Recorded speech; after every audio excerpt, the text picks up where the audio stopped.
വിശുദ്ധ പൗലോസ്ലീഹ ഗലാത്യർക്ക് എഴുതിയ ലേഖനം 3-ാം അധ്യായം 26 മുതൽ 29 വരെയുള്ള വാക്യങ്ങൾ. ക്രിസ്തുവിലുള്ള വിശ്വാസം വഴി നിങ്ങളെല്ലാവരും ദൈവപുത്രന്മാരാണ്. ക്രിസ്തുവിനോട് ഐക്യപ്പെടാൻ വേണ്ടി സ്നാനം സ്വീകരിച്ചിരുന്ന നിങ്ങളെല്ലാവരും ക്രിസ്തുവിനെ ധരിച്ചിരിക്കുന്നു. യഹൂദനെന്നോ ഗ്രീക്കുകാരനെന്നോ അടിമയെന്നോ സ്വതന്ത്രനെന്നോ പുരുഷനെന്നോ സ്ത്രീയെന്നോ വ്യത്യാസമില്ല. നിങ്ങളെല്ലാവരും യേശു ക്രിസ്തുവിൽ ഒന്നാണ്. നിങ്ങൾ ക്രിസ്തുവിനുള്ളവരാണെങ്കിൽ അബ്രാഹത്തിൻ്റെ സന്തതികളാണ്, വാഗ്ദാനം അനുസരിച്ചുള്ള അവകാശികളുമാണ്. നമ്മുടെ കർത്താവായ മിശിഹായ്ക്ക് സ്തുതി. വിശുദ്ധ ലൂക്കായുടെ സുവിശേഷം 1-ാം അധ്യായം 67 മുതൽ 79 വരെയുള്ള വാക്യങ്ങൾ. അവൻ്റെ പിതാവായ സക്കറിയ പരിശുദ്ധാത്മാവിനാൽ നിറഞ്ഞ് പ്രവചിച്ചു.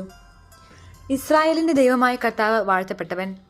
അവിടുന്ന് തൻ്റെ ജനത്തെ സന്ദർശിച്ച് രക്ഷിച്ചു. തൻ്റെ ദാസനായ ദാവീദിൻ്റെ ഭവനത്തിൽ നമുക്ക് ശക്തനായ ഒരു രക്ഷകനെ ഉയർത്തി.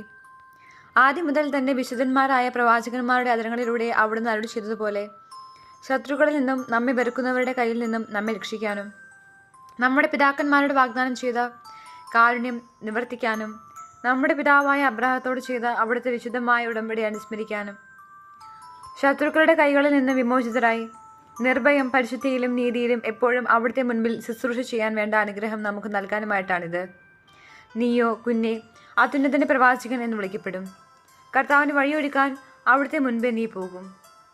അത് അവിടുത്തെ ജനത്തിന് പാപമോചനം വഴിയുള്ള രക്ഷയെക്കുറിച്ച് അറിവ് കൊടുക്കാനും നമ്മുടെ ദൈവത്തിൻ്റെ കാരുണ്യത്തിരയം കൊണ്ട് ഉയരത്തിൽ നിന്നുള്ള ഉദയരശ്മി നമ്മെ സന്ദർശിക്കുമ്പോൾ ഇരുളിലും മരണത്തിൻ്റെ നിഴലിലും ഇരിക്കുന്നവർക്ക് പ്രകാശം വീശാനും സമാധാനത്തിൻ്റെ മാർഗത്തിലേക്ക് നമ്മുടെ പാദങ്ങളെ നയിക്കാനും വേണ്ടിയാണ്. നമ്മുടെ കർത്താവായ മിശിഹായ്ക്ക് സ്തുതി.